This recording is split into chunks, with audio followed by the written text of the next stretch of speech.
Welcome back to YouTube channel. నేను మీ వంకీ బావ. వీడియోలోకి వెళ్ళే ముందు అయితే లైక్ అండ్ సబ్స్క్రైబ్ అయితే చేసుకోండి. నేను వీడియోలో అయితే చెప్పాను కదా, ఇవాళ నుంచి డే 1 ఇక్కడ నుంచి లాగింగ్ అయితే చేస్తా అని చెప్పి. సో మార్నింగ్ అయితే లేచి రెడీ అయిపోయి బ్రేక్ఫాస్ట్ తినడానికి అయితే వెళ్తున్నాను. ఇవాళ అయితే లేట్ అయిపోయింది అనమాట బ్రేక్ఫాస్ట్.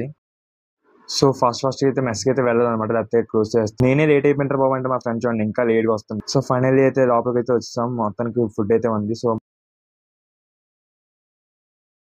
ఇవాళ మాకు బ్రేక్ఫాస్ట్ అయితే ఇది పెట్టారనమాట. అండ్ బ్రేక్ఫాస్ట్ ఫుల్ గా కొమ్మేసి బయటకి అయితే వెళ్ళిపోయాం అనమాట. సో ఇప్పుడు మేమైతే మా రెస్పెక్టివ్ డిపార్ట్మెంట్స్ కి అయితే వెళ్ళిపోతాం. సో ఇప్పుడు మీరు చూసినాక ఇదే మా డిపార్ట్మెంట్. సో లేట్ చేయకుండా ప్రాక్సీ అయితే వేసి డిపార్ట్మెంట్ కి అయితే వెళ్ళిపోయాను. లోపలికి అయితే వెళ్ళిపోయాలా, ల్యాబ్ కి అయితే వెళ్తున్నా. ఇవాళ మండే కదా, ల్యాబ్ లో అయితే కొంచెం వర్క్ ఉంది. సో ల్యాబ్ లో వర్క్ అయితే కంప్లీట్ చేసుకున్నాం.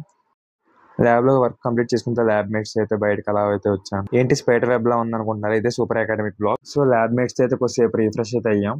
సో మార్నింగ్ నేను ల్యాబ్ లో వర్క్ ఫినిష్ చేసుకున్నా కాబట్టి నేనైతే రూమ్ రిటర్న్ అయిపోయాను. కాసేపు అయితే రూమ్ లో విశ్రాంతి తీసుకున్న తర్వాత లంచ్ టైం అయితే అయ్యింది. సో లంచ్ కి అయితే వెళ్ళానమాట. ఇవాళ మా లంచ్ లో మెన్యూ వచ్చేసి దమ్ బిర్యానీ అండ్ దమ్ బిర్యానీతో పాటు ఎగ్ కర్రీ అయితే పెట్టారు. ఫుడ్ అయితే చాలా టేస్టీగా ఉంది. ఫుల్ గా అయితే లాగించారు. సో ఫుడ్ కంప్లీట్ అయిపోయిన తర్వాత నేను అయితే రూమ్ కి అయితే వెళ్ళిపోతాను. మా మెస్ నుంచి నేను ఉంటున్న రూమ్ అయితే అప్రాక్స్ 1.5 km డిస్టెన్స్ అయితే ఉంటుంది. సో హాస్టల్ కి అయితే రీచ్ అయిపోయాను. సో ఫైనల్ గా హాస్టల్ కి అయితే రీచ్ అయిపోయాను. వీడియో నచ్చితే లైక్ అండ్ సబ్స్క్రైబ్ చేసుకోండి. ఉంటా, బాయ్.